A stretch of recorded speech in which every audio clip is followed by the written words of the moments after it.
সুপ্রিয় দর্শক, আমি ওমর ফারুক স্বাগত জানাচ্ছি সম্পাদকীয়তে। আজকের বিষয় হোমওয়ার্ক, আর এ নিয়ে আলোচনার জন্য আমাদের স্টুডিওতে উপস্থিত আছেন খালিদ মাহমুদ চৌধুরী এমপি, সাংগঠনিক সম্পাদক বাংলাদেশ আওয়ামী লীগ, এবং উপস্থিত আছেন সৈয়দ মোয়াজ্জেম হোসেন আলাল, যুগ্ম মহাসচিব, জাতীয়তাবাদী দল বিএনপি, এবং জোনায়েদ সাকি, প্রধান সমন্বয়কারী, গণসংহতি আন্দোলন। দর্শক, আপনারাও টেলিফোনে সরাসরি অংশ নিতে পারবেন। এজন্য আপনাদের টেলিভিশনের পর্দায় দেওয়া নম্বরে ফোন করতে হবে। এছাড়া আপনারা ফেসবুক অথবা এসএমএস এর মাধ্যমেও আপনাদের মন্তব্য পাঠাতে পারবেন। আমরা আলোচনা শুরুর আগে শিরোনামগুলো দেখে আসি। উত্তরাঞ্চলে ব্রহ্মপুত্র নদের পানি কমতে শুরু করলেও দেখা দিয়েছে তীব্র ভাঙন, বাড়ছে মধ্যাঞ্চলের নদ নদীর পানি, পরিস্থিতি আরও খারাপের আশঙ্কা। নিরাপত্তার কারণে জনসম্পৃক্ততায় যেন ছেদ না পড়ে সেদিকে সজাগ দৃষ্টি রাখতে এসএসএফকে আহ্বান প্রধানমন্ত্রীর। বাহিনীর প্রতিষ্ঠা বার্ষিকীতে শুভেচ্ছা বিনিময়। চিকিৎসার জন্য লন্ডনের উদ্দেশ্যে দেশ ছাড়লেন বিএনপি চেয়ারপারসন বেগম খালেদা জিয়া, বিমানবন্দরে নেতাকর্মীদের ভিড়।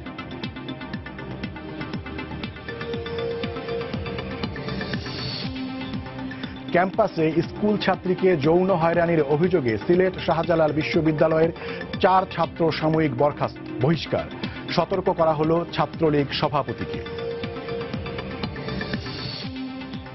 এবং ভয়াবহ সেশন জটে ঢাকা বিশ্ববিদ্যালয়ের অধীনে থাকা রাজধানীর 7টি সরকারি কলেজ, বিপাকে প্রায় 2.5 লাখ শিক্ষার্থী। সমস্যা রাতারাতি কাটিয়ে ওঠা সম্ভব নয় বলছেন ভিসি। আপনাদের তিনজনকে স্বাগত জানাচ্ছি আমাদের আজকের এই আলোচনায়। আমরা এরই মধ্যে বলেছি যে আমাদের আজকে যে আলোচনা, যেটা শিরোনাম বা ট্যাগলাইন, সেটা হচ্ছে হোমওয়ার্ক। আর হোমওয়ার্ক বলতে আমরা বোঝাচ্ছি আগামী যে জাতীয় সংসদ নির্বাচনের যে প্রস্তুতি, সেই প্রস্তুতিটাকেই আমরা বোঝাচ্ছি।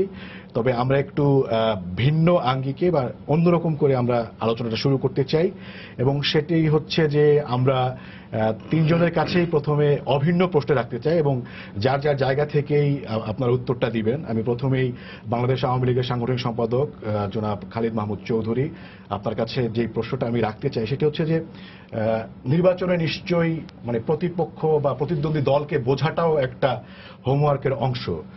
তো সেক্ষেত্রে আপনারা আগামী নির্বাচনে বিএনপির মানে শক্তির জায়গাগুলো কোনটা দেখছেন? এর পাশাপাশি আমি জানতে চাই যে আওয়ামী লীগ বা বর্তমান যে ক্ষমতাসীন সরকার, তারা সামনে আগামী নির্বাচনের সামনে কি চ্যালেঞ্জ দেখতে পাচ্ছে? খালিদ ভাই। ধন্যবাদ আপনাকে। আসলে বিএনপির বিষয়টা তো বিএনপির কাছে। আমরা বাংলাদেশ আওয়ামী লীগ আমরা 2014 সালের 5ই জানুয়ারি নির্বাচনের পরে আমরা প্রতিশ্রুতি দিয়েছিলাম, সেই প্রতিশ্রুতিগুলো বাস্তবায়ন করাটাই হচ্ছে আমাদের নির্বাচনী চ্যালেঞ্জ। এবং আপনারা জানেন যে ধারাবাহিকভাবে আমরা যে কথাগুলো বলি, ধারাবাহিকভাবে সেই বিষয়গুলো আমরা বাস্তবায়ন করে যাচ্ছি। ইতিমধ্যে অনেক বাস্তবায়ন হয়ে গেছে, বাকিগুলো বাস্তবায়নাধীন আছে। এবং আমরা যেহেতু সরকারের দায়িত্বে আছি, দেশ পরিচালনার দায়িত্বে আছি, আমাদের দায়িত্ব হচ্ছে জনগণের এবং দেশের উন্নয়ন এবং অগ্রগতিগুলো এগিয়ে নিয়ে যাওয়া, এবং জনগণ সেইটা মূল্যায়ন করে আগামী দিনে আমাদেরকে নির্বাচনে মূল্যায়নটা করবে। তা আমরা সেভাবে কাজ করে যাচ্ছি। আর বিএনপির বিষয়টা তো বিএনপি ভালো বলতে পারবে, এটা তো আমি ভালো বলতে পারবো না। সেক্ষেত্রে একটা রাজনৈতিক আরেকটা রাজনৈতিক দলের স্টাডি থাকে না, আমরা সাধারণত তো যেমন হচ্ছে, আমি যদি বলি, আপনি যদি এইভাবেই বলেন যে যেভাবে দেখছি আমি, তো বিএনপির যারা নির্বাচন করতে চায় 300টি নির্বাচনী এলাকায়, তারা তো আমরা দেখলাম যে এই রোজার মাসে তারা বিভিন্ন ধরনের কর্মকাণ্ড, ইফতার, বিভিন্ন ওয়াজ মাহফিল এবং ঈদের সময় শুভেচ্ছা বিনিময়। নির্বাচন করতে গিয়ে একজন রাজনৈতিক নেতার এই ধরনের সামাজিক ধর্মীয় যে অনুষ্ঠানগুলোকে যেভাবে মানে ফেস করতে হয়, সেগুলো সেভাবে বিএনপির নেতারা তাদের স্ব নির্বাচনী এলাকায় যারা যারা প্রার্থী হতো সকলেই তারা মাঠে ছিলেন, এবং আমার কাছে মনে হয়েছে তারা নির্বাচনী একটা প্রস্তুতি নিচ্ছে। আপনি মনে করছেন না যে গত যদি 8 বছরের কথা না, গত 2014 সালের নির্বাচনের আগে বিএনপিকে যেভাবে দেখেছি, আমি এইবারের যে আগামী কিছুদিনের মধ্যে নির্বাচন হবে, সেই নির্বাচনের আগে যে এখন যেটা দেখছি, সেই নির্বাচনে কিছুদিন আগে এরকম দেখিনি। এখন আমরা দেখতে পাই, যেমন গত কয়েকদিন আগে ওনাদের স্থায়ী কমিটির সদস্য মির্জা আব্বাস বললেন যে এইবার বিনা চ্যালেঞ্জে ছেড়ে দিতে মানে গতবার তারা মানে যেটা হয়েছে সেটা আর করবে না, তার মানে এবার তারা চ্যালেঞ্জে আছে, নির্বাচন করবে। সেই হিসাবে আমরা দেখতে পাচ্ছি তারাও নির্বাচনের প্রস্তুতি নিচ্ছে। পত্রপত্রিকায় দেখলাম যে ওনাদের দলীয় প্রধান দেশের বাইরে গেলেন, সেখানেও দলের নেতারা বললেন যে আমাদের নির্বাচনী ফর্মুলা, নির্বাচনী প্রস্তুতি, চিকিৎসার পাশাপাশি তিনি এগুলো চিন্তা করবেন। হ্যাঁ, ঠিকই আছে, চিকিৎসার পাশাপাশি তিনি অনেক সময় পাবেন চিন্তা করার, কারণ দেশে থাকলে তো নেতা কর্মীদের ভিড়ে এত চিন্তা করার সময় পান না। হয়তো চিন্তা করার জন্য তিনি গেছেন নির্বাচনটা কিভাবে তিনি ফেস করবেন। জি, যে সৈয়দ মোহাম্মদ জিএম হোসেন আলাল, আপনিও কি মানে খালিদ ভাইয়ের মতো বলবেন যে আওয়ামী লীগের শক্তির জায়গা কোন সেটা আওয়ামী লীগে বলতে পারবে, নাকি আপনাদের আওয়ামী লীগ নিয়ে কোনো মানে কি বলে স্টাডি বা হোমওয়ার্ক যেটা বলে সেটা আছে যে আওয়ামী লীগের শক্তির এবং দুর্বলতার জায়গা, সেটা আপনারা কি কোনোটা ফাইন্ড আউট করতে পেরেছেন যে মানে কোন কোন ক্ষেত্রে আওয়ামী লীগ আগামী নির্বাচনে মানে শক্ত অবস্থানে থাকবে? আমরা মানে এইভাবে শুরু করলাম এই কারণ হচ্ছে যে আমাদের এই টকশোগুলোর বিরুদ্ধে সবসময় অভিযোগ যে আমরা হচ্ছে একটা দল আরেকটা দলের বিরুদ্ধে নেগেটিভ মানে নেতিবাচক কথাবার্তার মধ্যে তাদেরকে লাগিয়ে দিই এবং সেখান থেকে আমরা বসে বসে মানে এক ধরনের টিআরপি হাসিলের চেষ্টা করি আর কি। সেই জায়গা থেকে আমরা চাচ্ছি যে দুই পক্ষ যেন আপনারা মানে পজিটিভ কিভাবে দেখেন সেই বিষয়টা যাতে আসে, সেই জায়গা থেকে। আপনাকে ধন্যবাদ। আমি পজিটিভ দিকটাই প্রথম বলি, সেটা হচ্ছে যে 2014 5ই জানুয়ারির ভোট না দেওয়ার সুযোগবিহীন যে নির্বাচনে আজকের মহামান্য রাষ্ট্রপতি, মাননীয় প্রধানমন্ত্রী, মাননীয় স্পিকার এরা পর্যন্ত নির্বাচিত হয়েছেন, মানুষ ভোট দেওয়ার সুযোগ পায়নি, অর্থাৎ 154 আসন আগেই ঘোষিত হয়ে গেছে। সেই জায়গাটা থেকে আমি সংক্ষেপে বললাম মোটা দাগে, সেই জায়গাটা থেকে ফেরত আসার একটা নমুনা আমরা দেখতে পাচ্ছি আওয়ামী লীগের মধ্যে। যেমন প্রধানমন্ত্রী বলেছেন যে আগের মতো নির্বাচন আর হবে না, আমরা এখন অংশগ্রহণমূলক নিরপেক্ষ নির্বাচন দেখতে চাই। এবং একই সঙ্গে আওয়ামী লীগের আভ্যন্তরীণ যে সভাগুলো হচ্ছে তাদের দলীয়, সেখানেও একই মেসেজ দেওয়া হচ্ছে সাধারণ সম্পাদকের পক্ষ থেকেও এবং মাননীয় সভানেত্রীর পক্ষ থেকেও। তার অর্থ যে তারা বিএনপিকে নিয়ে বা অন্যান্য রাজনৈতিক দলগুলোকে নিয়ে একটা পার্টিসিপেটরি ইলেকশন করতে চাচ্ছেন, 2014 5ই জানুয়ারির মতো ভোটারবিহীন নির্বাচন না। This is a positive sign, number 1। Number 2 হচ্ছে যে দলের মধ্যে, আওয়ামী লীগের মধ্যে আভ্যন্তরীণ দ্বন্দ্বগুলোকে মিটিয়ে ফেলার জন্য প্রাণান্তকার পরিশ্রম চলছে। এগুলো আমরা মিডিয়ার কল্যাণেই দেখতে পাচ্ছি। দ্বন্দ্ব, সংঘাত, ছাত্রলীগের বাড়াবাড়ি, সবকিছু নিয়ে খবরদারি। ছাত্রলীগ তো প্রতিনিয়ত এক একদিন যেসব কর্মকাণ্ড করছে, এ ব্যাপারেও তাদের বিরুদ্ধে ব্যবস্থা নেওয়া হচ্ছে, আইনগত না হলেও সাংগঠনিক ব্যবস্থা নেওয়া হচ্ছে, সেটাও একটা পজিটিভ সাইন। আরেকটি পজিটিভ সাইন হচ্ছে এই যে নির্বাচন কমিশনের কাছে এই আওয়ামী লীগের প্রতিনিধি দল গিয়ে, বিএনপিও গিয়েছিল, সে প্রসঙ্গে আমি আসছি পরে, আওয়ামী লীগের পক্ষ থেকে যেভাবে যখন ইভিএম চাওয়া হয়েছিল, নির্বাচন কমিশন বলে দিয়েছে যে না, ইভিএম আমরা এবার অ্যাডপ্ট করব না। All these are A birds eye view of positive sides. এখন আপনি যদি অন্যদিকে আসেন, অন্যদিকে আসলে আমরা আবার এখানে আশঙ্কার কারণ দেখতে পাই, সেটা হচ্ছে যে মানে নেতিবাচক কথা আমরা পরে যাব। আপনারা আগামী নির্বাচনে মানে বিএনপি কি কোনটাকে চ্যালেঞ্জ মনে করছে? বিএনপি আমরা যেটা চ্যালেঞ্জ মনে করছি, আমরা হলো যে নির্বাচন কমিশন, সরকার এবং সরকারের পেছনে সহযোগী যে রাষ্ট্রীয় সংস্থাগুলো আছে, আইন বিভাগ এবং আপনার প্রশাসন, এরা নির্বাচন কমিশনকে প্রভাবিত করার জন্য যে একটা চেষ্টা আগেও আমরা দেখেছি, সেইটা কতটুকু তারা করবে, এটার উপরে একটি বিষয়। আরেকটি হলো গতকালকে মাত্র কেবল আমাদের জাতীয় স্থায়ী কমিটির একটি জরুরি সভা অনুষ্ঠিত হয়েছে বেগম খালেদা জিয়ার বাসভবনে।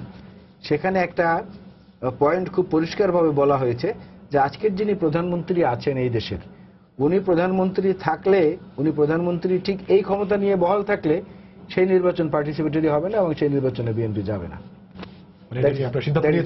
হ্যাঁ, এটা সিদ্ধান্ত হয়েছে।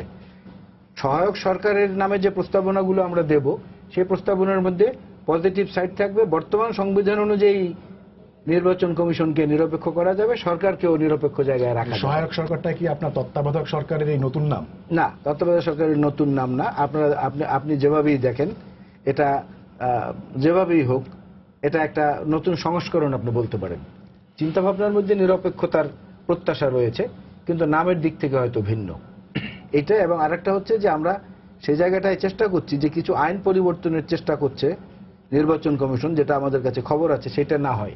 যেমন এর আগে পর্যন্ত বিধানটা ছিল যে একজন সরকারি কর্মকর্তা তার অবসরের পরে কমপক্ষে 3 বছর অবসরে থাকতে হবে, তারপরে সে নির্বাচনে অংশগ্রহণ করতে পারবে। কিন্তু এখন নির্বাচন কমিশনের ভেতরে এরকম একটি প্রস্তুতি চলছে যে কোনো সরকারি কর্মকর্তা অবসর গ্রহণের সাথে সাথেই নির্বাচনে অংশগ্রহণ করতে পারবেন। এই জায়গাটায় আমরা একটু আশঙ্কিত আছি যে যারা 2014 নির্বাচন বা এই যে বিএনপি এবং অন্য বিরুদ্ধ মতের উপর দমন পীড়ন নিপীড়ন গুম খুন নির্যাতন ইত্যাদির মধ্যে জড়িত ছিল, তাদের কোনো শীর্ষ বা দ্বিতীয় শীর্ষ কর্মকর্তা নির্বাচনে গেলে তাদের জুনিয়ররা যখন নির্বাচনী দায়িত্বে থাকবেন, স্বাভাবিক কারণে ওইদিকে তাদের অ্যাটেনশনটা যাবে। এই আইনটা যাতে পাস না হয় এজন্য আমরা চেষ্টা করছি। আর হচ্ছে যে আপনার অনেকগুলো জিনিস নির্বাচন কমিশন নিজেরা বসে কয়েকজন নির্বাচন কমিশনারকে কিছু দায়িত্ব ভাগ করে দিয়েছিল। তার মধ্যে একজন নির্বাচন কমিশনের দায়িত্ব ছিল না, আমি শেষ করে দিচ্ছি, একজন নির্বাচন কমিশনের দায়িত্ব ছিল পদোন্নতি, পদ পরিবর্তন, বদলি ইত্যাদি, নিয়োগ ইত্যাদি দেয়া। তার অজান্তে কয়েক শত পদে বদলি এবং পদায়ন করা হয়েছে। তিনি এটা বিস্ময় প্রকাশ করেছেন এবং সেটা মিডিয়ায় এসেছে। এই যে ভেতরে যেগুলো চলছে এগুলো আমরা মনে করি সরকারের পরোক্ষ চাপ অথবা নির্বাচন কমিশনের সরকার সমর্থক কোন অতি উৎসাহী লোকজনদের কর্মকাণ্ড। নির্বাচন কমিশন যে সজাগ এটা তো তারও প্রমাণ দেয় যে উনি নির্বাচন যে কমিশন সেটা নিয়ে আপনারা প্রথমে কথা বলেছেন, কিন্তু এই নির্বাচন কমিশনেরই একজন সদস্য তিনি আবার এরকম একটি ব্যত্যয় দেখার পরে তিনি আবার সেটাকে নজরে রেখেছেন এবং নোট দিয়েছেন, রিঅ্যাক্ট করেছেন। এটা তো একটা পজিটিভ বিষয়। আমি তো পজিটিভ কথাগুলো তো আপনার কাছে বলতে চাচ্ছি। আমি তো বললাম যে আমি তো নেগেটিভ কথা বলছি না বা আমাকে সুযোগও দেন নাই। আপনি যেহেতু হোমওয়ার্কটা দিছেন, মানে হোমওয়ার্কের কথাগুলোই বলছি, পুরোপুরি হোমওয়ার্ক না হোমওয়ার্কের কথাগুলোই বলছি। আরেকটা জিনিস বলি আপনাকে, নির্বাচন কমিশনের ভাষ্য যেটা আমরা নির্বাচন কমিশনে আবার আলাপ, না নির্বাচন কমিশন এটা বলে আমি শেষ করে দিচ্ছি, 10 সেকেন্ড লাগবে। নির্বাচন কমিশনের সূত্রে পাওয়া এটাও মিডিয়ায় এসেছে, মৃত ব্যক্তির নামে 4 লাখ স্মার্ট কার্ড তৈরি হয়েছে যারা মৃত, যা ক্রমশ সংখ্যায় বাড়ছে। বিপুল সংখ্যক মৃত ভোটারের নাম তালিকা থেকে বাদ না দেয়ায় জটিলতা সৃষ্টি হয়েছে। ইলেকশন কমিশন সূত্র অনুযায়ী প্রতি বছর প্রায় 7 লাখ মৃত ভোটারের নাম তালিকা থেকে বাদ দেওয়ার কথা। গত 2 বছর নির্বাচন কমিশন বাড়ি বাড়ি গিয়ে ভোটার তালিকা হালনাগাদ করছে না, অথচ প্রতিটি স্মার্ট কার্ডের জন্য খরচ পড়ছে গড়ে 80 টাকা। এই জায়গা থেকে নির্বাচন কমিশন সরে আসছে কিনা, ভোটার কমে যাবে, কারণ এই কারণে মানুষের দেশের কিন্তু গড় আয়ু এখন 72 বছরে চলে গেছে, সেটাও আমরা পর্যবেক্ষণে রাখছি। এই তো পজিটিভ সাইডের এইগুলোকে আমরা বললাম, অর্থাৎ আমাদের মধ্যে নির্বাচনের অংশগ্রহণের পুরোপুরি প্রস্তুতি আছে। চ্যালেঞ্জের কথা বললেন আপনি, সরকারের দিক থেকে বললেন বা অন্য জায়গা থেকে বললেন, দল হিসেবে বিএনপির নিজের ভেতরে কি কোনো চ্যালেঞ্জ নাই? ডেফিনেটলি আছে, সেটা তো বললেন না। ডেফিনেটলি আছে, সেগুলোকে তো আমরা আভ্যন্তরীণভাবে আমাদের কাজগুলো করছি। যেমনটা খালিদ ভাই বলল যে বিএনপিটা বিএনপি বলতে পারবে, তো বিএনপি আমি বলতে পারলে আমাকে যদি বলার সুযোগ দিতে পরবর্তী পর্যায়ে বিস্তারিত বলবো। সাকিব ভাইয়ের কাছে জানতে চাই, আপনি নিশ্চয়ই এরই মধ্যে মানে প্রশ্ন দুজনের প্রশ্নের প্যাটার্ন দেখে বুঝেছেন আসলে আমি আপনার কাছেও কি জানতে চাই, সেটা হচ্ছে আচ্ছা আমি বলে ফেলি, আপনি কি জানতে চান সেটা আমি বুঝে গেছি। মানে প্রথম কথা হচ্ছে যে আমাদের নির্বাচনী প্রস্তুতি আছে কিনা, আর দ্বিতীয়ত হচ্ছে যে আসলে নির্বাচন নিয়ে আমরা কি ভাবছি। তো নির্বাচনের প্রস্তুতির প্রশ্নে প্রথমত আমরা এমন একটি রাজনৈতিক দল যারা এখনো রেজিস্ট্রেশন আমাদের হয়নি, কারণ আমরা এই বছরেই কেবল নির্বাচনকে মোকাবেলা করার জন্য নিজেদেরকে কিছুটা প্রস্তুত করার চেষ্টা করেছি, এবং আমরা এর মধ্যে একটা সিটি কর্পোরেশন নির্বাচন, আমি নিজে সেখানে প্রার্থী ছিলাম আমাদের দলের পক্ষ থেকেই। আগামী যেহেতু একটা মানে আমাদের নির্বাচনী আইনের মধ্যে রেজিস্ট্রেশন করাটা বাধ্যতামূলক, এবং রেজিস্ট্রেশন করাটার এই বাধ্যতামূলক করাটা আমি মনে করি সাংবিধানিক যে গণতান্ত্রিক অধিকার তার সাথে সঙ্গতিপূর্ণ না। দ্বিতীয়ত হচ্ছে এই রেজিস্ট্রেশন করাটা আবার যখন তখন করা যায় না, একেবারে নির্বাচন সময় আসলে তখন নির্বাচন কমিশন একটা সময় বেঁধে দেন, এই সময়ের মধ্যে নির্বাচন করতে হবে। ফলে কাজে আমাদের দল মানে চাইলেও আমরা আগে নিবন্ধন করার কোনো সুযোগ ছিল না। তো সম্ভবত এখন নির্বাচন কমিশন এই বিষয়গুলো ঘোষণা করবেন এবং সেই অনুযায়ী আমাদের পদক্ষেপ নিতে হবে। ফলে একটা রাজনৈতিক দল হিসেবে নিবন্ধনের যে প্রস্তুতি নেওয়া সেই জায়গাগুলো আমরা দেখছি। পাশাপাশি নির্বাচন করার জন্য ন্যূনতম যে প্রস্তুতি, প্রার্থী বাছাই করা অথবা বিভিন্ন এলাকায় আমাদের কোথায় সাংগঠনিক শক্তি আছে, জনগণের মধ্যে কিছু প্রভাব আছে, সেই সব বিষয়গুলো আমরা আমাদের বিচার করার চেষ্টা করছি। একই সাথে যেহেতু আওয়ামী লীগ এবং বিএনপি তাদের সাথে জনগণের একটা বড় অংশের সমর্থন তাদের আছে, কিংবা তারা জনগণের বিরাট অংশের তাদের কর্মী বাহিনী আছে, কিন্তু জনগণের স্বার্থকে প্রতিনিধিত্ব করতে তারা এই যাবৎকালীন তারা পালাক্রমে বিভিন্ন সময় ক্ষমতায় এসছে, সেখানে আমরা জনগণের স্বার্থের প্রতিনিধিত্ব করতে তাদের দেখিনি।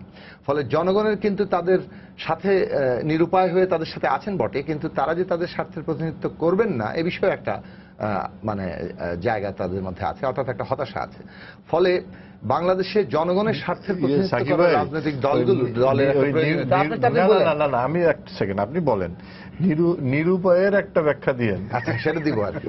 নিরুপায়ের ব্যাখ্যাটা দিতে হবে, কারণ প্রস্তুতি আমি একটু যোগ করি, সেটা হচ্ছে যে মানে আচ্ছা, প্রধান দুই দলের প্রতি তারা হতাশ, কিন্তু আপনাদের প্রতি কি তারা আস্থাশীল? না, সেটাই তো প্রশ্ন হচ্ছে। নতুন একটা রাজনৈতিক দলের প্রতি মানুষের আগ্রহ আছে এবং জনগণের স্বার্থকে যারা প্রতিনিধিত্ব করবে সেই দলের ক্ষেত্রেও নানান রকম অসুবিধা হয়েছে। যারা এই চেষ্টা আগে করেছেন তাদেরও অনেক রকম তাদের সঙ্গতি রক্ষা করতে পারেননি, তাদের ধারাবাহিকতার অভাব ঘটেছে, তাদের মধ্যে অনেক বিচ্যুতি ঘটেছে এবং তারা অনেকে ব্যর্থ হয়েছেন। কিন্তু তারপরও মানুষের এই আকাঙ্ক্ষার জায়গা কিন্তু সবসময় আছে এবং আমরা এখন এই মানুষের আকাঙ্ক্ষাকে প্রতিনিধিত্ব করার জন্য আমরা চেষ্টা করছি এবং আমরা আমাদের রাজনৈতিক জীবনের শুরু থেকেই, সেই ছাত্র রাজনৈতিক কাল থেকে আমরা চেষ্টা করে যাচ্ছি যে কিভাবে মানুষের মধ্যে আস্থার জায়গাটা সৃষ্টি করা যায়। সেই হিসেবে গণসংহতি আন্দোলন হাঁটি হাঁটি পা করে এগিয়ে যাওয়ার চেষ্টা করছে এবং আমাদের কাছে এই জন্য একটা চ্যালেঞ্জ যে আওয়ামী লীগ এবং বিএনপি তাদের দল এবং জোটের বাইরে মানুষের যে এই যে জনগণের প্রতিনিধিত্বমূলক একটা রাজনৈতিক দল কিংবা জোট কিংবা শক্তি গড়ে তোলার যে আকাঙ্ক্ষা, এটাকে পূরণ করার জন্য আমরা অপরাপর যে গণতান্ত্রিক শক্তি তাদের যতই সীমাবদ্ধতা অথবা ইয়ে থাকুক, তাদের মধ্যে যারা এখনো পর্যন্ত সত্যিকার অর্থে বাংলাদেশে একটা স্বৈরতান্ত্রিক ব্যবস্থার বিরুদ্ধে, ব্যবস্থাগত স্বৈরতন্ত্রের বিরুদ্ধে একটা গণতান্ত্রিক ব্যবস্থা প্রতিষ্ঠার জন্য যারা কর্মসূচির ভিত্তিতে যারা ঐক্যবদ্ধ হতে চান, আমরা তাদেরকে ঐক্যবদ্ধ করতে চাই এবং তাদের করাটাও আমাদের জন্য একটা চ্যালেঞ্জ এবং সেটা করে নির্বাচনী দৌড় মোকাবেলা করাটাও সেটা আমাদের সামনে একটা চ্যালেঞ্জ। এই প্রস্তুতিগুলোর মধ্যে আমরা আছি। যদি আমাদের দিক থেকে আমাদের দলকে জিজ্ঞেস করেন গণসংহতি আন্দোলন, দ্বিতীয় একটা জায়গা আছে, সেটা হচ্ছে নির্বাচনটা কি আদৌ হবে, কিংবা হলে কি মানুষ ভোট দিতে পারবেন, ভোট দিলে কি ভোটটা গণনা হবে, অথবা মানুষকে এরকম ভয় পাবেন যে আমি যদি আমার পছন্দ মতো প্রার্থীকে ভোট দিই তাহলে আমি আমার ঘরবাড়ি কিংবা আমার চাকরি বাকরি অথবা ব্যবসা বাণিজ্য থেকে বিপদে পড়বো। এই যে পুরো ভীতির পরিবেশটা আমাদের এখানে তৈরি হয়েছে এবং মানুষের ভোট দেওয়ার যে অধিকার সেটা কেড়ে নিয়ে, আগে ছিল ভোট নিয়ে নেওয়ার ব্যাপার, এখন হচ্ছে ভোট নেওয়া সবই বাতিল হয়ে গেছে। মানে আপনার হোমওয়ার্ক কি বলে, আপনি যে প্রশ্নগুলো তুললেন মানে ভোট নিয়ে, হ্যাঁ সেটাই আমার হোমওয়ার্কটা হচ্ছে এই জায়গায় যে আমাদেরকে একটা নির্বাচনের গণতান্ত্রিক পরিবেশ এবং মানুষের ভোট দেওয়ার অধিকার এবং সেই ভোট গণনা হওয়ার অধিকার, এই জায়গাটা প্রতিষ্ঠা করতে হবে। সেটার জন্য যে নির্বাচনের মানে আয়োজনটা দরকার, নির্বাচন কমিশনের এবং সামগ্রিকভাবে সরকারের যে ভূমিকা, সে বিষয়ে আমরা আমাদের বক্তব্য দিচ্ছি। আমরা মোটা দাগেটা বলেছি একটা গণতান্ত্রিক নির্বাচনী ব্যবস্থা আমাদের প্রতিষ্ঠা করতে হবে এবং সেটার জন্য যে লড়াই সংগ্রাম সেটারও আমরা প্রস্তুতি নিচ্ছি। এখন বাংলাদেশে মুশকিলটা হয়ে গেছে কি, জনগণের পক্ষের যেটা কথা বললাম যে আজকে দেখুন মানে একদিকে চিকুনগুনিয়ায় একটা মহামারীর রূপ নিয়েছে, হাজার হাজার মানুষ আক্রান্ত। আপনি চেনেন কতজন চিকুনগুনিয়া আক্রান্ত? এখানে জিজ্ঞেস করুন প্রত্যেকের পরিবারের কোনো না কোনো সদস্য চিকুনগুনিয়ায় ঢাকা শহরে আক্রান্ত। অথচ আপনি খেয়াল করে দেখুন সরকারের কিন্তু এখন চিকুনগুনিয়ার স্বীকৃতি নাই, এটা যে একটা মহামারীর রূপ নিচ্ছে তারই স্বীকৃতি নাই। এবং কর্তা ব্যক্তিরা যে ভাষায় কথা বলছেন, দায়িত্ব নেওয়ার বদলে মানুষের দিকেই মানে অভিযোগটা কিংবা দায়টা চাপিয়ে দেওয়ার একটা চেষ্টা আমরা দেখতে পাচ্ছি। আপনি বাংলাদেশে একটা গণতান্ত্রিক ব্যবস্থা সাধারণত ইস্যু পাওয়া খুব কঠিন হয় আন্দোলনের জন্য বিরোধী দলের।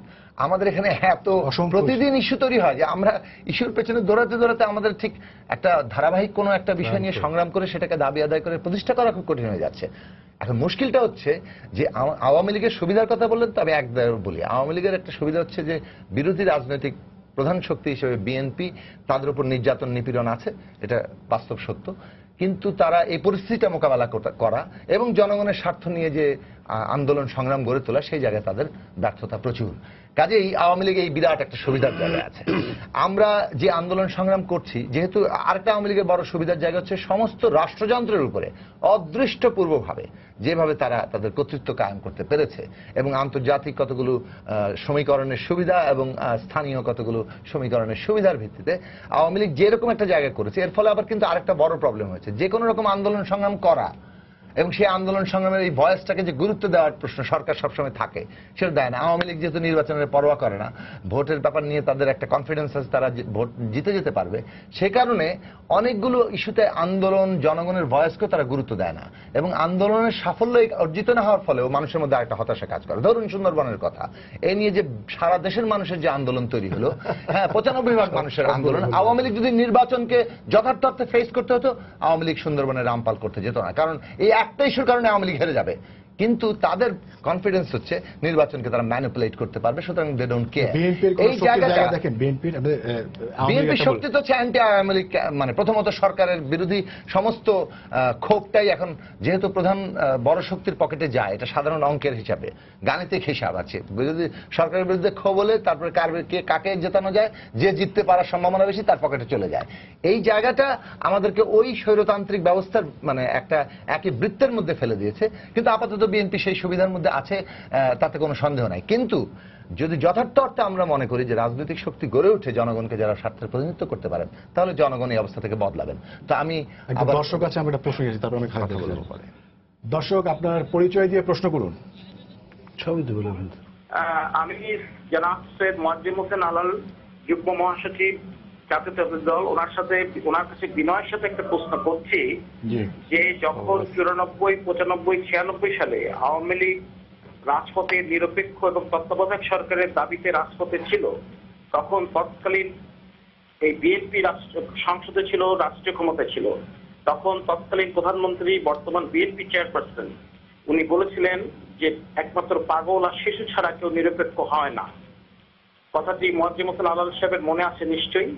তা আজকে যে 5ই জানুয়ারি থেকে শুরু করে আজকে যে আপনারা এতগুলো হত্যাকাণ্ড করলেন এবং এখনো যে এই যে নিরপেক্ষ এবং তত্ত্বাবধায়ক সরকারের দাবিতে রাজপথে আছেন, সেদিনের সেই উক্তিটি কি মনে আছে আপনাদের? জি, আপনাকে ধন্যবাদ। আমি এই প্রসঙ্গে যেটা বলতে চাই সেটা হচ্ছে যে আপনি যদি সম্ভবত কোনো বিচারক হয়ে থাকেন বা আইন প্রয়োগকারী সংস্থার লোক হয়ে থাকেন, তাহলে আপনি মস্ত অন্যায় করেছেন এই যে আমরা মানুষ হত্যা করেছি এই কথাটা বলে। কারণ এই জিনিসগুলো এখনো তদন্ত চলছে এবং নির্দিষ্ট মামলার বিচার কাজ চলছে, অপরাধী সাব্যস্ত না হওয়া পর্যন্ত বলা যাবে না, এবং এ নিয়ে অনেক ধরনের কথা আছে, অনেক ধরনের কথা আছে। তবে আমরা যেটা বলেছি নিরপেক্ষ বলতে আমরা যেটা বলেছি সেটা হলো যে নন পার্টিজান, যারা এই আগামী নির্বাচনটায় যারা ওই সময়কার সরকারে থাকবে, তাদের দলগত কোনো স্বার্থ সেখানে থাকবে না, পার্টিজান কোনো ইন্টারেস্ট সেখানে থাকবে না। এটাই আমরা মূলত বোঝাতে চেয়েছি। বিএনপিরও না, আওয়ামী লীগেরও না, অন্য কোনো রাজনৈতিক দলেরও না, সেটাই আমরা বোঝাতে চেয়েছি। আর যে কথাটি আমার বন্ধু এখানে সেই অবস্থানের কথা আপনারা মনে আছে? না না, ডেফিনেটলি মনে আছে, না হলে আমি কথাটা উত্তর দিলাম কিভাবে? অবশ্যই মনে আছে। এখন কি বিএনপির ভুল থেকে যদি আওয়ামী লীগ আরো ডবল ভুল করে, that is not logical also. বিএনপির তো দেশ পরিচালনা করার সময় ভুল ত্রুটি ছিলই। পৃথিবীতে শতভাগ সফল কোন সরকার কি আছে নাকি আজ অব্দি উদাহরণ? আওয়ামী লীগের কি সবই ভুল আমি বললেই হবে? আমি তো এমনটা বলবো না। বিএনপিরও যে সব ঠিক ছিল এমন তো না, বিএনপিরও ভুল ছিল নিশ্চয়ই। তো সেই ভুলের মাসুল তো বিএনপি দিয়েছে। এখন যদি বিএনপি আবার নতুন করে শুরু করতে চায়, তাহলে সে জায়গাটায় আগের পুরনো প্রশ্ন না এনে বরং বলেন যে না আপনারা আরো এই ভালো জিনিস যুক্ত করেন, যেটা জুনায়েদ সাকি বলার চেষ্টা করলো যে একটা তৃতীয় ধারা তৈরি করা এই দুই হতাশ গ্রুপের কাছ থেকে। সেই ধারার করতে গেলেই তো নারায়ণগঞ্জে সর্বশেষ আপনাদেরকে পিটুনি দিয়েছে রামপালের ব্যাপারে, রক্তাক্ত পিটুনি। তারপরে আসম আব্দুর রব সাহেবের বাসায় পরশুদিন যে জিনিসটা হতে গেছিল, সেখানে সম্মানিত সাবেক রাষ্ট্রপতি বঙ্গবীর কাদের সিদ্দিকী, বীরুত্তম, এই ধরনের লোকজনরা ছিলেন, সেখানে হয়তো পুলিশ বারবার বাধা দিয়েছে। তো নতুন ধারা তৈরি করার যে একটা প্রক্রিয়া, সে জায়গায় হয়তো ফ্যাসিস্ট আক্রমণ হচ্ছে। সেগুলো আপনারা দয়া করে মনে রাখবেন এবং মনে রেখে বিএনপির ভুল থাকলে সেগুলো ধরিয়ে দেন। আমরা চেষ্টা করবো আপনাদের পরামর্শ নেওয়ার। আলাল ভাই আপনাকে ধন্যবাদ। আমি খালিদ মোহাম্মদ চৌধুরী এমপি আপনার কাছে আসতে চাই। সেটা হচ্ছে যে একটু আগে যেটা আসলো সেটা হচ্ছে যে আওয়ামী লীগ আমরা গণমাধ্যমে দেখেছি যে আপনারা জোট বাড়াতে চান না, ভোট বাড়াতে চান। তো অন্যরা জোট করলে কি তাতেও কি আপনাদের আপত্তি, মানে এটা কি তারা বলছেন যে আপনারা অন্যরা জোট করতে পারছেন না, তারা বসতে পারছেন না? আমি বলি যে জুনায়েদ সাকি ভাই যে কথাগুলো বললেন, মানে সরকারের মানে বিষয়গুলো নিয়ে এবং বিরোধী দলের বিষয়গুলো নিয়ে, মানে বিএনপির বিষয়গুলো নিয়ে, তাতে আমার কাছে যতটুকু প্রতীয়মান হইল যে আওয়ামী লীগ এবং বর্তমান সরকার দেশ পরিচালনার সবচেয়ে ম্যাচিউরড একটা শক্তি, জাতীয়ভাবে আন্তর্জাতিকভাবে। তো এইরকম একটা ম্যাচিউরড যারা বিরোধী দলকে ম্যানেজ করতে, মানে মোকাবেলা করতে পারে, অন্যান্য যেমন সাকিব ভাই বলতেছে ইস্যুর ঠেলায় তারা ক্লান্ত হয়ে গেছে, একটা এরকম একটা রাজনৈতিক গোষ্ঠীকে ক্লান্ত করতে পারে, দলের উন্নয়ন অগ্রগতি এগিয়ে নিতে পারে, আন্তর্জাতিক বিশ্বকে সঙ্গে সুসম্পর্ক রাখতে পারে এবং দেশের এই যে রাজনৈতিক শান্তি অবস্থা রাখার জন্য তারা ব্যবস্থা গ্রহণ করতে পারে, এই ধরনের একটা ম্যাচিউর রাজনৈতিক দলকেই তো জনগণ ভোট দিবে, এটাই স্বাভাবিক।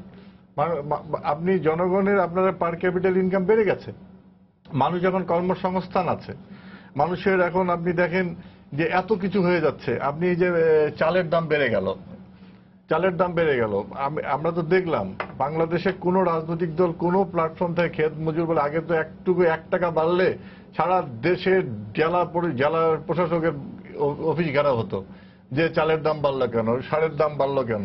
এখন কিন্তু দেখেন চালের দাম হঠাৎ করে যে কোনো কারণে হোক বেড়ে গেল, যেটা যেহেতু এটা আস্তে আস্তে কন্ট্রোল হয়ে আসতেছে যদিও, কিন্তু দেখেন মানুষের মধ্যে কোনো কিন্তু সেটা প্রতিক্রিয়া নেই, মানুষ কিন্তু ভালো আছে।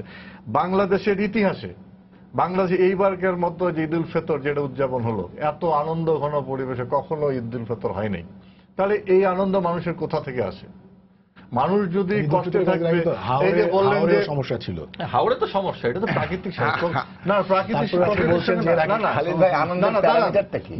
যুদ্ধ করা যায় না তো। আপনি হাওড়ের মানুষ পানিবন্দী হয়েছে, সেখানে তো মানুষ হাসবে না, সেখানে তো তারা প্রকৃতির সঙ্গে যুদ্ধ করবে। পাহাড় ধসে পড়ে গেছে, সেখানে যুদ্ধ হচ্ছে।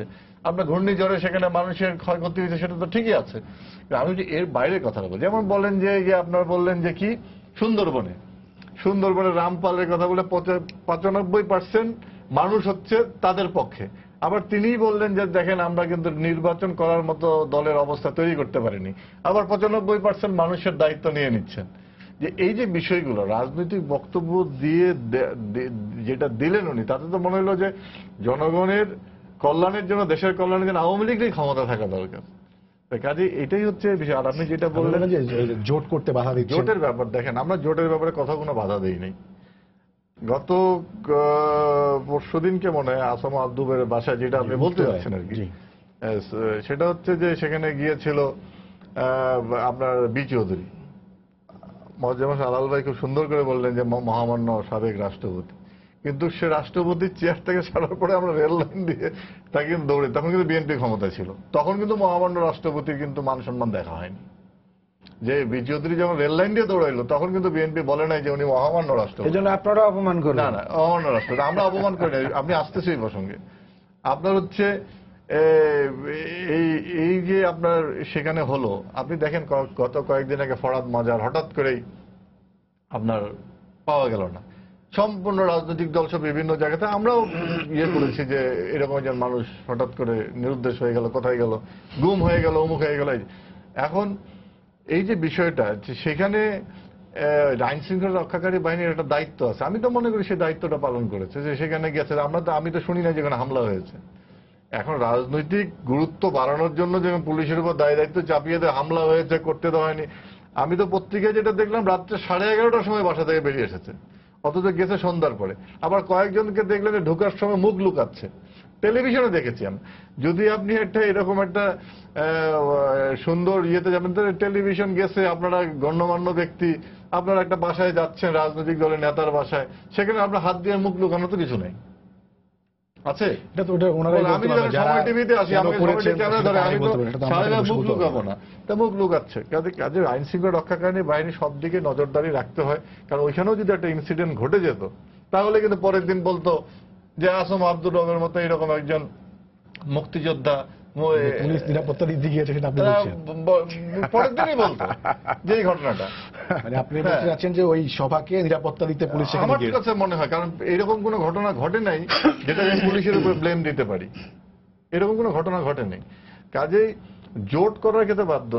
ওনারা ছিল 4 দলীয় জোট, সেখানে কিন্তু এখন বাড়তে বাড়তে বাড়তে 20 দলীয় হয়ে গেছে, আরো যেন বেশি হয়ে গেছে মনে হয়, 20 দলীয় হয়ে গেছে। আমরা তো বাধা দিইনি, 20 দলীয় হয়ে গেছে। আমরা জোটের আমরা ওনাদের রাজনীতি ওনাদের কাছে, আমরা যে রাজনীতি, আমরা যেটা বলেছি মুক্তিযুদ্ধের চেতনার ভিত্তিতে দেশের উন্নয়ন এবং অগ্রগতি, এবং অগ্রগতি হচ্ছে বলেই দেশের সর্বক্ষেত্রে এত প্রতিবন্ধকতার মধ্যে আমরা কিন্তু তৃতীয় বিষয়টা দেশ আছি। অনেক আমাদের পরে আন্তর্জাতিক অনেকেই আছে, রাষ্ট্র আছে যারা আমাদের দিকে দৃষ্টি আছে। আমরা জোর করে আইএস ঢোকানোর চেষ্টা করা হয়েছে, এখানে অনেক কিছু হয়েছে, অলি আর্টিজান হলো, শোলাকিয়া হলো, এইগুলো অনেক ঘটনা হচ্ছে। তারপরে আপনার হাই কমিশনারের উপরে হামলা হয়েছে, কত কি হয়েছে। এই দেশের উপর একটা লক্ষ্য আছে, কারণ আমাদের দেশে তো একটা অত্যন্ত একটা শান্তিপূর্ণ একটা দেশ। গত কয়েকদিন আগে একটা আন্তর্জাতিক কি জরিপে দেখলাম যে সুখী দেশের মধ্যে বাংলাদেশ একটা জায়গা করে নিয়েছে। তো সুখ না থাকলে সুখী হয় কেমনে? রাইট। হ্যাঁ, জি আলাল ভাই, আমি না। যেটা জানতে চাই সেটা আমরা এখানে- জোটে আপনাদের এখন যে জোট, সেই জোটে আমরা যেটা গণমাধ্যমে দেখেছি যে 10টি দলের নিবন্ধন নেই, সেখানে তো জামাত এখনো আছে। তো জামাত প্রশ্নে আপনারা আসলে কি ভাবছেন না ঠিক আগামী আছে, নির্বাচন? ঠিক আছে, আমি আসছি ওই প্রসঙ্গে। তবে এই যে খালিদ ভাই যে অ্যাটিচিউডটা, মানে যেভাবে প্রকাশ ভঙ্গিটা উনি করলেন, এইখানটাই তো হচ্ছে আমাদের আপত্তি। আমাদের আপত্তি, জোনায়েদ সাকিজের আপত্তি, এবং কোন জায়গাটায়? বাংলাদেশের বেশিরভাগ মানুষের আপত্তি। বলছি আমি কোন জায়গাটায়, সেটা হলো কোনো ব্যাপার যখন থাকে আন্ডার ইনভেস্টিগেশন, সেটা নিয়ে তো কারো কথা বলা উচিত না। আমরা দেখেছি সাগররুনি হত্যাকাণ্ড হওয়ার পরেই বলা হয়েছে 48 ঘন্টার মধ্যে গ্রেফতার করা হবে, আজ অবধি হয়নি। 49 বার এখন পর্যন্ত সময় নেওয়া হয়েছে আদালত থেকে, র্যাবকে দায়িত্ব দেওয়ার পরেও। আপনার তনু হত্যাকাণ্ড হয়নি, অনেক কথাবার্তা বলা হয়েছে যে না। আপনার মৃত্যু হত্যাকাণ্ড, এবং আপনি দেখেন যখন সিলেটের এমসি কলেজে আগুন দিয়ে 100 বছরের ছাত্রাবাস পুড়িয়ে দেওয়া হলো, সঙ্গে সঙ্গে পুলিশের পক্ষ থেকে ভাষ্য দেওয়া হলো জামাত শিবির এটা করেছে, ভিডিওতে দেখা গেল ছাত্রলীগ এটা করেছে। এরকম অনেক ঘটনা আছে যেগুলো সঙ্গে সঙ্গে বলে দেওয়া হয়। ফরহাদ মাজারের ব্যাপারটা তদন্তাধীন, সে জায়গায় আইজি সাহেব এটা বলা মানে হচ্ছে তদন্তকে প্রভাবিত করা, কারণ তদন্ত তো করবে তার অধীনস্থ সংস্থা। এইভাবে আওয়ামী লীগ প্রত্যেকটা উনি তো ব্যাপারে বলছেন যে উনি তদন্তেরই একটা অংশ বলছেন। না, তদন্তের অংশ উনি বলতে পারেন না, আইনগতভাবে পারেন না। যেমন পারেন না, আমি বলি, খালিদ ভাই এখানে আছেন সংসদ সদস্য, আপনার রুলস অফ প্রসিডিউর যেটা পার্লামেন্টের, সেখানে 53, 63 এবং 133 ধারায় পরিষ্কার বলা আছে যে মহামান্য রাষ্ট্রপতি এবং বিচার বিভাগের স্বাধীনতা নিয়ে সংসদে আলোচনা করা যাবে না। ওনারা আলোচনা করেছেন না, দীর্ঘ সময় আলোচনা করে যাচ্ছে তাই বলেছেন। তো এই যে নিজেরা যখন আইন ভঙ্গ করেন তখন সেইটা নিয়ে কথা নাই, অন্যের ব্যাপারটা হলেই সেটাকে প্রভাবিত করে অন্যদিকে ফেরানোর চেষ্টা করা হয়।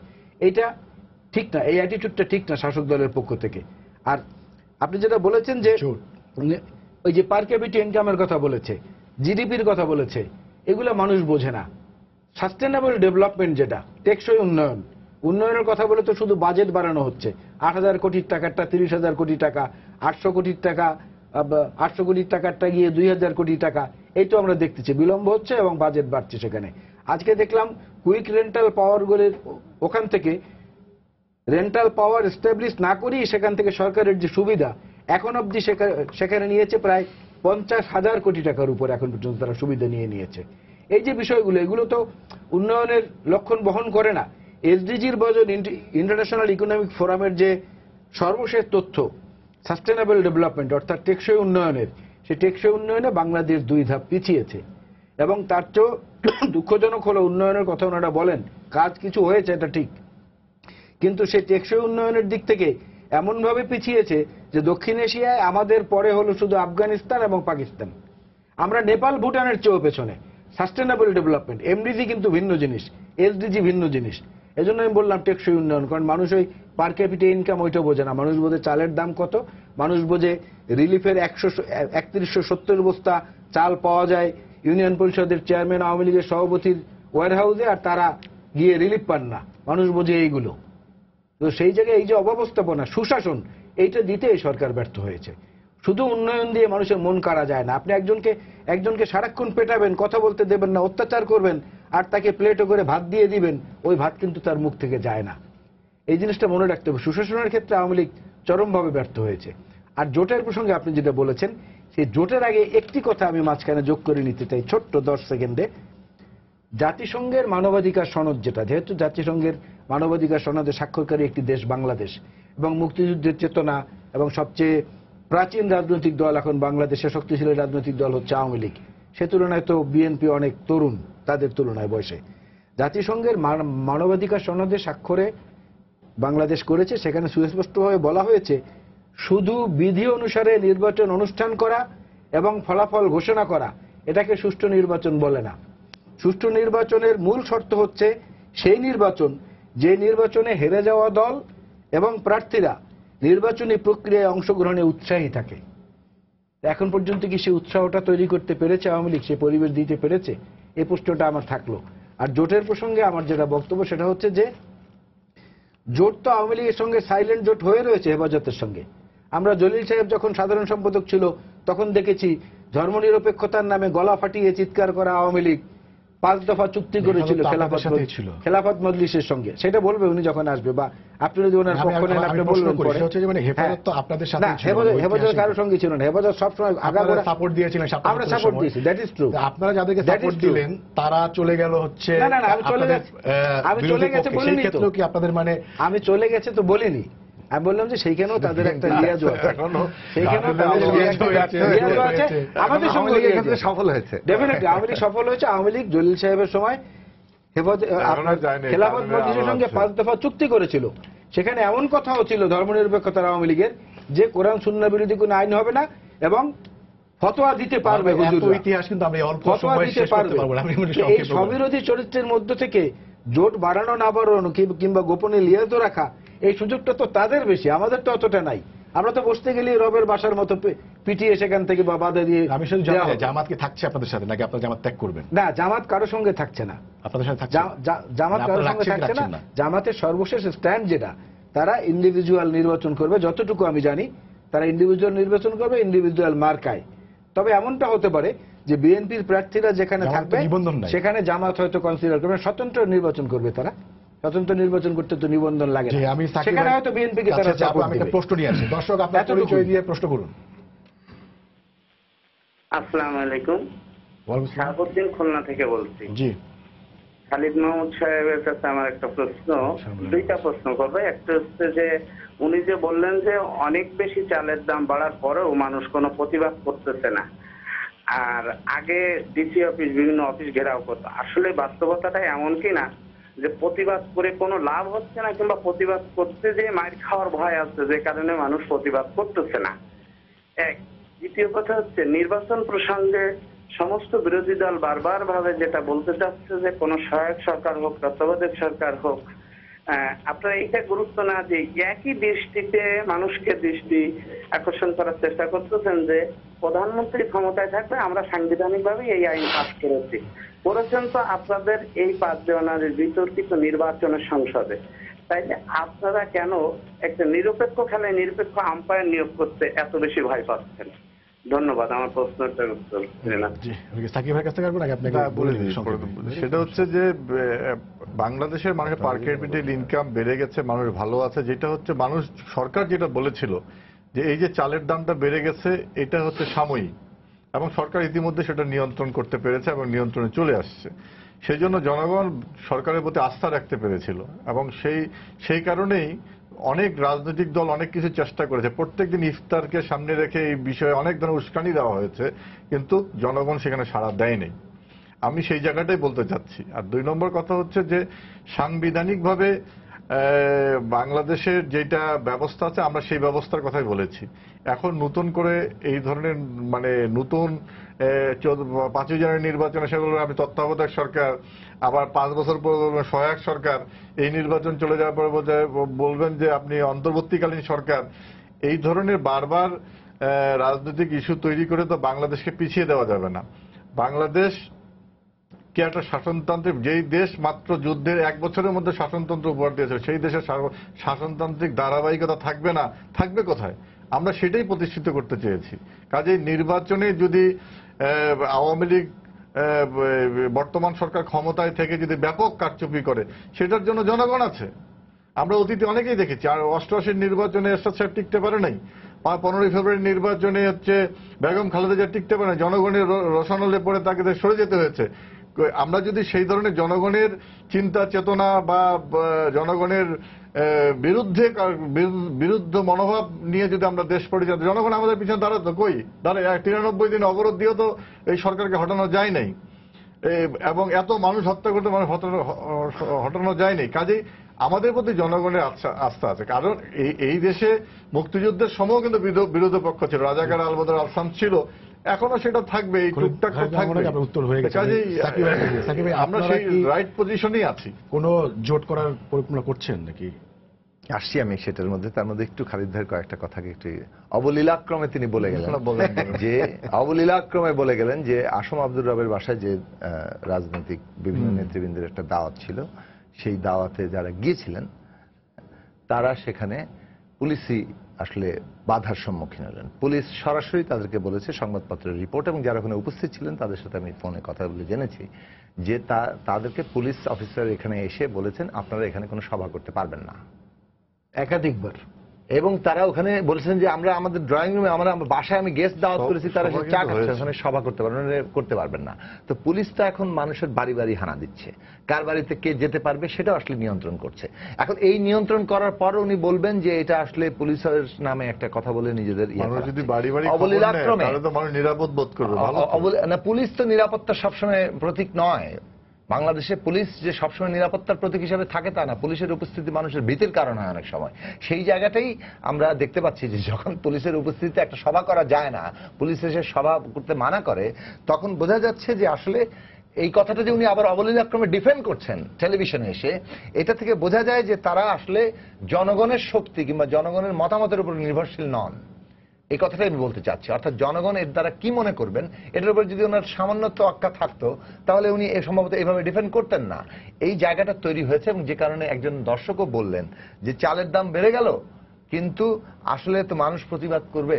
মানুষ প্রতিবাদ করার ক্ষেত্রে আসলে এই দুইটা জায়গা তৈরি হয়েছে যে প্রতিবাদ করে কিছু হয় না, এবং আওয়ামী লীগ এখন এমন ক্ষমতার জায়গা কেন্দ্রীভূত করেছে যে তারা মানুষের মধ্যে এই জায়গাটা সৃষ্টি করছে, প্রতিবাদ করে লাভ নেই, আমরা বৃদ্ধাঙ্গুলি দেখাবো। এবং মারে জেলখানে দুই হচ্ছে মেরে ইয়ে করব। কারণ একটা সামান্য মিছিল করার পরে আমরা নারায়ণগঞ্জ শহীদ মিনারে কিভাবে আমাদের মানে কবি আরিফ বুলবুল সহ শাহীন বাবলু সহ তাদের দেখেছে। এখন এইটা আমরা দেখেছি।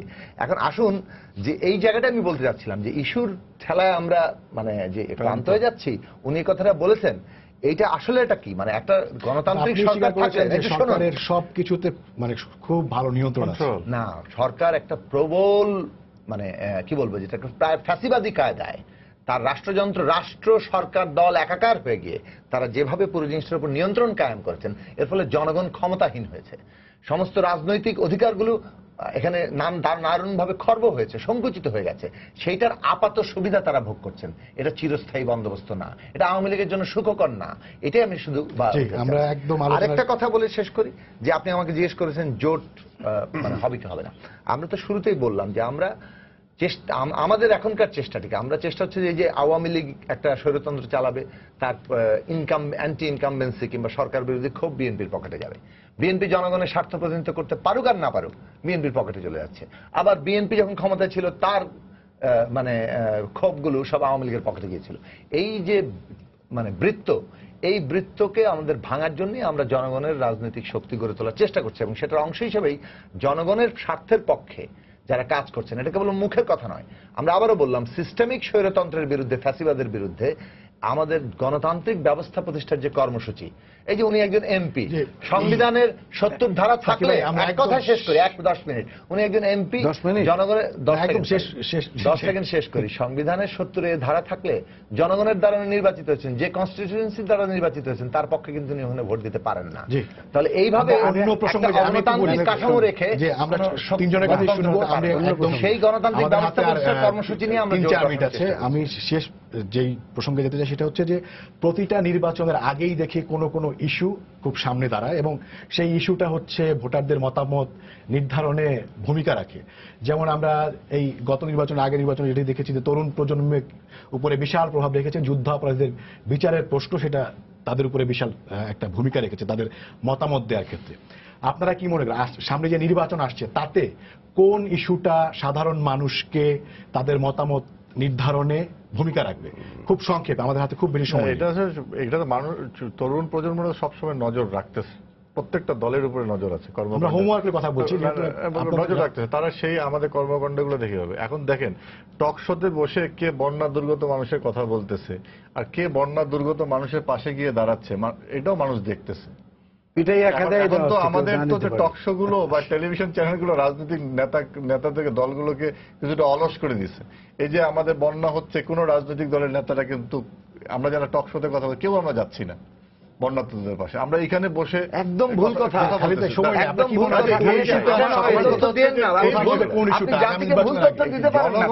না, ভুল তথ্য না, আমি যা দিচ্ছি আমি যেটা আসলে সময় না, আমাদের কাছ থেকে শুনবো কোন ইস্যুটা বড় হয়ে দাঁড়াবে। দেখবে যে জনগণের প্রতি কারা আন্তরিক আছে, কারা দায়িত্ববোধের পরিচয় দেয়, নতুন ভোটাররা, নতুন প্রজন্ম সেটাই দেখবে। আমার মনে হয় ভোটে এইটাই ফ্যাক্টর। না, আমার এখানে একটু ভিন্ন বক্তব্য আছে। এক নম্বর হচ্ছে যে আওয়ামী লীগ সুশাসন দিতে সক্ষম কিনা সেটা দেখার অপেক্ষা করবে তরুণ প্রজন্ম, কারণ 72-75 তারা শুনেছে, এই আমলটা তারা দেখেছে। এক। দুই হচ্ছে যে, আমি খুব সংক্ষেপে কিন্তু বলছি, দুই হচ্ছে যে অর্থনৈতিক একটা ধস নামার একটা আশঙ্কা আমরা করছি সারা বাংলাদেশের একটু যারা চিন্তাশীল মানুষ তারা। যেমন মার্কিন যুক্তরাষ্ট্রের সর্বশেষ জিএসপির যে তালিকা হয়েছে সেখানেও বাংলাদেশের নাম অন্তর্ভুক্ত হয়নি।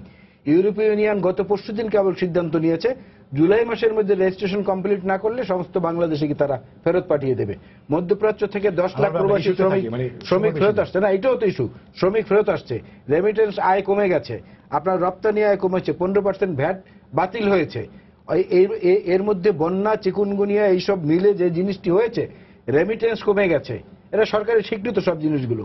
অর্থনৈতিক একটা অব্যবস্থাপনার মধ্যে যাতে না পড়ে সেটার জন্য আমরা চিন্তা করছি, এবং মানুষ প্রত্যাশা করছে যে আওয়ামী লীগ এই ব্যাপারে সকল রাজনৈতিক দলকে নিয়ে বসুক, যে এই বিশেষ করে অর্থনৈতিক সংকটের আশঙ্কাটাকে কিভাবে কাটিয়ে ওঠা যায়। সাকিব ভাই, কোন ইস্যুটা সামনে আসবে? আপনি কি গ্যারান্টি দিতে পারেন মানুষ ভোট দিতে পারে? যদি মানুষ ভোট দিতে পারে তাহলে অবশ্যই এই যে ব্যাংক লোপাট থেকে শুরু করে যে লুটপাট তন্ত্র কায়েম আছে, যে গণবিরোধী রাজনীতিটা আছে তার বিরুদ্ধে, এবং জনগণকে ক্ষমতাহীন করার যে প্রক্রিয়া দীর্ঘদিন ধরে এই স্বাধীনতার পর থেকে এখন পর্যন্ত চলে এসছে, আমরা মনে করি যে এর বিরুদ্ধে বাংলাদেশের জনগণ নতুন করে সংগঠিত হবে যদি এই নির্বাচনে মানুষ ভোট দেওয়ার অধিকার পায়, এবং সেই রাজনৈতিক শক্তিটাই আমরা গড়ে তোলার চেষ্টা করছি, একটা গণতান্ত্রিক রাজনৈতিক ব্যবস্থা প্রতিষ্ঠার। মানে সেখানে আপনি ইস্যু কোনটাকে বলছেন, মানে কোন বিষয়টা তারা মানে তাদের আপনার এই সামগ্রিক গণবিরোধী অপশাসন, দুঃশাসন পালাক্রমে চলছে, তার বিরুদ্ধে নতুন রাজনৈতিক নির্বাচনে এই যে যারা সমালোচক আছে, সমালোচকদের একটা উচিত জবাব দিবে ভোটের মাধ্যমে। তবে চূড়ান্ত কথা বলার সময় এখনো আছে। খালিদ ভাইকে আমরা আহ্বান জানাবো, আরো যে কনভিন্স করুন যে আপনারা একটা ভোট দিন, যে ভোটে মানুষ ভোট দিতে পারে। আপনাদের তিনজনকে অসংখ্য ধন্যবাদ আমাদের স্টুডিওতে এসে আজকের আলোচনায় অংশ নেওয়ার জন্য। সবাইকে শুভেচ্ছা জানিয়ে শেষ করছি আজকের সম্পাদকীয়। আগামীকাল আবারও দেখা হবে রাত 10টায়, দেখার আমন্ত্রণ রইল। শুভরাত্রি।